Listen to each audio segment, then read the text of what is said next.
우리가 뇌를 점점 이해하게 되면서 우리 자신을 바라보는 시각이 크게 바뀌고 있다. 과연 우리가 보고 느끼는 것은 모두 사실인가?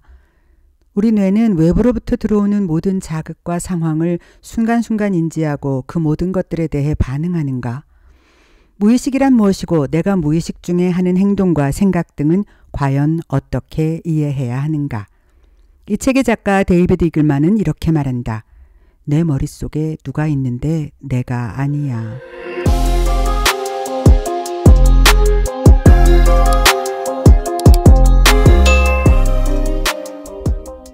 우리는 뇌가 의식적으로 이해하고 처리하는 무수히 많은 상황 속에서 살아갑니다.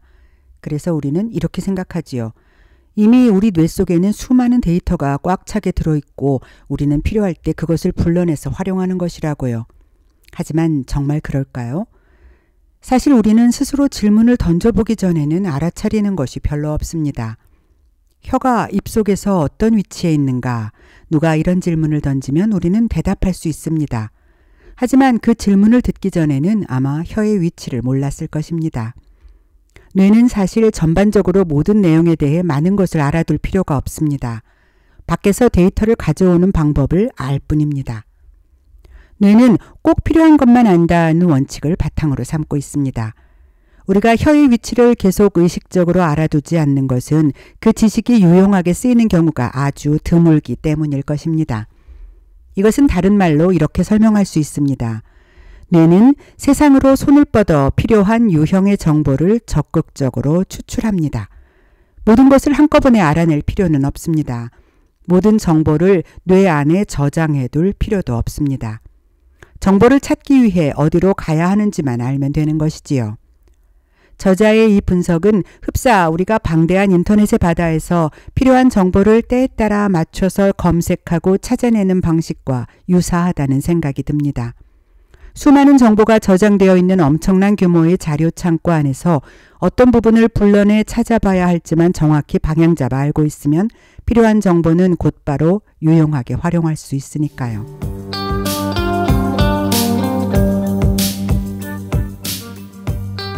우리는 살아가면서 처음에는 어떤 동작을 의식적으로 배우지만 나중에 숙달되면 의식하지 않고도 자연스럽게 작동합니다. 마치 자전거를 처음 배울 때는 모든 몸의 동작을 의식적으로 조종해야 하지만 나중에 숙달된 후 특별히 의식하지 않아도 저절로 능숙하게 탈 수 있게 되는 것과 유사합니다. 이것이 저자가 말하는 무의식이 작동하는 원리입니다. 신경과학자의 연구에 의하면 감각기관에서 받아들인 정보는 그 자체로 모든 상황이 뇌에 전달되는 것이 아니라 외부로부터의 정보와 자신의 뇌에서 구축된 예측의 차이가 있을 때에만 그 차이를 뇌로 보고한다고 합니다. 즉 감각기관의 정보가 예측과 어긋났을 때에만 주의에 대한 의식이 발생한다는 것입니다. 처음 자전거를 배울 때는 의식적으로 몹시 정신을 집중해야 하지만 어느 정도 시간이 흘러 감각 예측, 운동 예측이 완벽하게 다듬어지면 자전거 타기는 무의식적인 활동이 됩니다.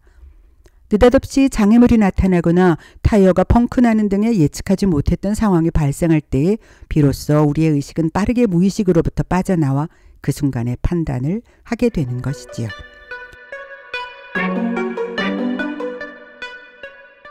우리는 어떤 행동과 그 결과로 생겨나는 감각에 대해 예측할 수 있기 때문에 자기 자신의 몸을 간지려도 간지럼을 느끼지 않습니다.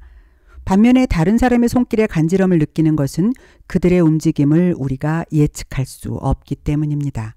이처럼 우리는 감각기관이 뻔히 알아차릴 수 있는 것들을 대부분 인식하지 못합니다. 주의력이라는 자원을 작은 부분에 기울인 뒤에야 그동안 놓치고 있었던 것들을 인식합니다. 그러나 집중력을 발휘하기 전에는 그런 세세한 부분을 인식하지 못한다는 이 같은 사실 또한 대부분의 사람들은 알아차리지 못합니다. 따라서 세상에 대한 우리의 인식이 그 세상을 정확히 재현하지 못할 뿐 아니라 세상을 세세하게 온전히 보고 있다는 우리의 믿음 또한 신뢰할 수 없습니다. 우리는 눈앞의 세상을 세세하게 꼼꼼히 모두 보고 인식하는 것이 아니라 실제로는 우리가 꼭 알아야 하는 것만 보기 때문이지요. 자, 다음 그림에서 무엇이 보이나요? 이 그림을 볼 때 제시된 그림은 전혀 변하지 않았는데도 어떤 때는 얼굴이 보이고 어떤 때는 화병이 보입니다. 하지만 우리가 얼굴과 화병을 동시에 볼 수는 없습니다. 두 이미지를 융합해서 볼 수도 없습니다. 다만 둘을 차례로 번갈아 볼 수 있을 뿐입니다.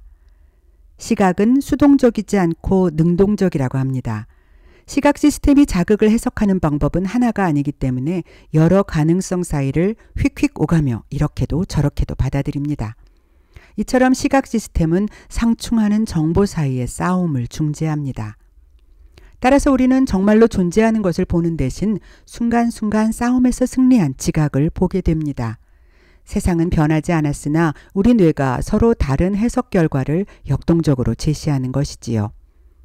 이 외에도 착시 현상에 관련한 여러 과제를 마주할 때마다 우리가 알 수 있는 것은 우리는 실제 세상을 인식하는 것이 아니라 뇌가 우리에게 보여주는 것을 인식할 뿐이라는 것입니다. 더 나아가 뇌는 세상을 능동적으로 해석하는 것에 그치지 않고 자주 정해진 임무의 한계를 벗어나 없는 것을 꾸며내기도 합니다. 오른쪽 눈을 가린 채 왼쪽 눈으로 플러스를 바라보며 서서히 그림을 가까이 움직이면 어느 순간 동그라미가 사라집니다. 그러다가 점점 더 가까이 이동을 하면 다시 동그라미가 보입니다. 반대로 왼쪽 눈을 감고 동그라미를 보며 해보아도 같은 결과를 알 수 있습니다. 이런 현상은 우리 눈에 맹점이 존재하기 때문입니다. 일반적으로 우리가 맹점에 대해 크게 신경 쓰지 않는 이유가 두 눈의 맹점이 서로 겹치지 않는 다른 위치에 있기 때문이라고 합니다만 이보다 더 의미심장한 이유는 맹점 때문에 빠진 정보를 뇌가 채워넣는다는 사실입니다. 어느 시야의 특정한 지점에서 아무런 정보가 들어오지 않을 때 뇌는 그 주위의 패턴으로 그 구멍을 메웁니다. 그러니 우리는 실제 세상을 인식하는 것이 아니라 뇌가 우리에게 보여주는 것을 인식할 뿐입니다. 그러나 우리는 뇌가 지속적으로 수행하는 수많은 활동을 실시간으로 의식하지 못합니다. 아니, 오히려 의식하려 할수록 정상적인 뇌 활동에 방해가 됩니다. 만약 당신이 숨 쉬는 행위에 대해 집중해서 생각한다면 점점 숨이 가빠지고 숨쉬기 불편해질 것입니다.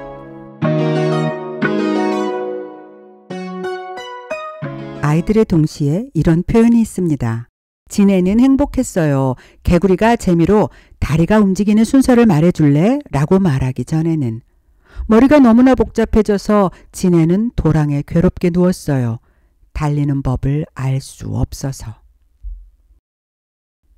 자, 이쯤 되면 우리가 무언가를 뚜렷하게 의식한다는 것이 과연 전적으로 유용한 것인가에 대해 생각해 볼 필요가 있지 않을까요? 자전거 타기, 신발끈 묶기, 자판치기, 휴대전화로 통화하면서 주차하기 등은 암묵기억의 한 형태들입니다. 이것은 절차 기억이라고도 부르는데 우리 뇌가 갖고 있는 지식에 우리 정신이 드러내놓고 접근하지 못한다는 뜻입니다. 우리는 이런 행동들을 쉽게 해내지만 그 방법을 누군가에게 자세히 설명하는 것은 어려워합니다. 어떻게 우리는 매 순간의 근육의 수축과 이완의 과정 등을 정확하게 설명할 수 없음에도 아무 문제 없이 그런 행동들을 해낼 수 있을까요? 이는 뇌가 해낼 수 있는 일과 우리가 의식적으로 접근할 수 있는 정보 사이에 격차가 있기 때문입니다. 의식은 유용하기는 하지만 아주 특정한 종류의 임무에서 조금 유용할 뿐입니다. 우리는 순간순간 매 상황에서 복잡한 근육의 움직임을 의식적으로 인식하지 않는 편이 익숙한 행동을 무리 없이 해나가는데 더 유리합니다. 그렇다면 우리의 생각, 믿음, 지각 등에 대해서는 어떨까요? 이것들 역시 수많은 신경세포의 활동이 만들어낸 최종적인 결과물이라는 점에서는 같은데 말이지요. 저자는 여기에서 지식과 인식 사이에 존재하는 커다란 틈을 이야기하며 암묵적 자기중심주의라는 의미에 대해 설명합니다.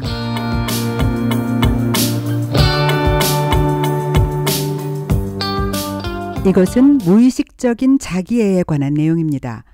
오랫동안 연구자들은 여러 실험을 통해 사람들이 어떻게 무의식적으로 자기중심적 판단을 하는지에 대해 조사했습니다. 자신의 이름과 유사한 연관성을 가진 대상을 선택하는 경향, 자신의 생일과 유사성을 가진 숫자를 포함한 도시로의 이주, 자신의 이름의 철자와 비슷한 느낌을 주는 직업의 선택 등등. 구체적으로 설명하고 이해하기는 어렵지만 이러한 특정한 연관성에 따른 선호도가 통계적으로 의미 있는 기준을 넘어서는 연구 결과로 나타났다고 합니다. 그리고 이에 대해 저자는 충동이 여러 개개인의 선택에 영향을 미치고 있다고 분석합니다. 이러한 성향을 암묵적 기억 시스템이라고 설명하며 저자는 이것을 이용해서 뇌의 어떤 부분을 건드려 점화시킨다면 뇌를 섬세하게 조종해서 미래에 할 행동을 바꾸는 것이 가능하다고 말합니다. 예컨대 전에 누군가의 사진을 본 적이 있다면 나중에 그 사람의 사진을 다시 보았을 때 다른 사람보다 더 매력적이라는 평가를 내린다는 것처럼 말이지요. 설령 그 사진을 본 것을 전혀 기억하지 못하는 경우에도 마찬가지입니다. 이러한 단순 노출 효과를 통해서 선전과 선동 효과를 누리는 것은 우리 주변에서 많이 볼 수 있습니다. 암묵기억이 현실의 모습을 드러내는 또 다른 사례는 환상의 진실 효과라고 불리는 것입니다.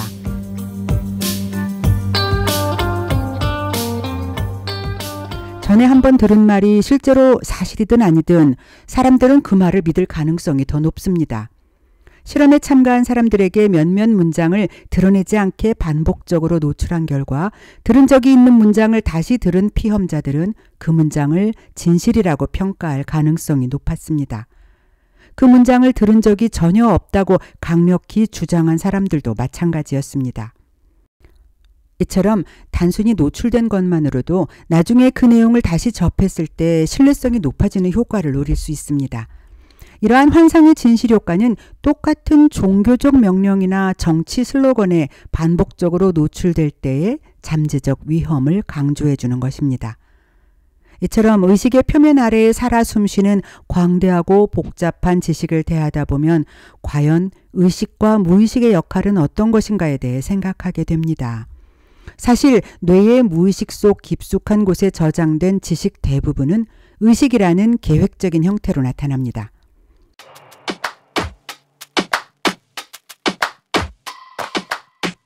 무의식은 단순히 얼결에 나타나는 행동이나 결정만을 담당하는 것이 아닙니다. 놀랍게도 연구에 따르면 우리가 결정을 내리기 전에 이미 우리의 뇌는 그 행동을 실행할 것이라는 신호를 보인다고 합니다. 이처럼 무의식은 행동의 자동화처럼 단순한 과정에만 나타내는 것이 아니라 우리가 매일 매 순간 경험하는 중요한 판단이나 결정의 과정에도 깊숙이 관여되어 있습니다. 누군가에 대한 호감이나 비호감, 그저 우연히 결정한 어떤 단순한 선택 등도 무의식이 과거의 경험을 근거로 만들어낸 판단일 수 있습니다. 그렇다면 우리가 자유의지라고 생각한 것들이 실제로는 무의식에 의해 이미 결정된 것을 의식이 나중에 합리화하는 과정일 수도 있지 않을까요? 뇌와 무의식이 이미 한 발 앞서서 우리의 상황을 결정하는 것이라면 개인에게 있어서 진정한 의미의 자유의지란 어떻게 이해해야 하는 것일까요? 이에 대해 저자는 인간의 생각과 판단이 무의식이 이미 조작해 놓은 수많은 결정과 일종의 프로그래밍된 상황에 근거한다고 하더라도 인간 개개인에게는 자신의 행동에 대한 책임이 있으며 무의식의 패턴 또한 의식적인 접근으로 변화시키는 것이 가능하다고 합니다. 무엇보다 흥미있었던 것은 우리는 마음대로 행동하지만 마음이 작동하는 과정은 이미 우리가 의식하지 못한 채 이루어진다는 것이었습니다. 카이스트의 정재승 교수는 하지만 마음이 뇌에 담겨 있다는 것을 믿는다면 뇌의 구조와 기능을 이해하면 마음의 본질에 조금 더 가까이 다가갈 수 있기에 이 책이 더없이 유익하다고 추천합니다. 데이비드 이글만은 그렇게 이 책을 통해 당신이 자기 자신과 세상을 색다른 시각으로 바라보게 해주고 있습니다. 우리 모두의 내면에는 내가 모르는 누군가가 있으니까요.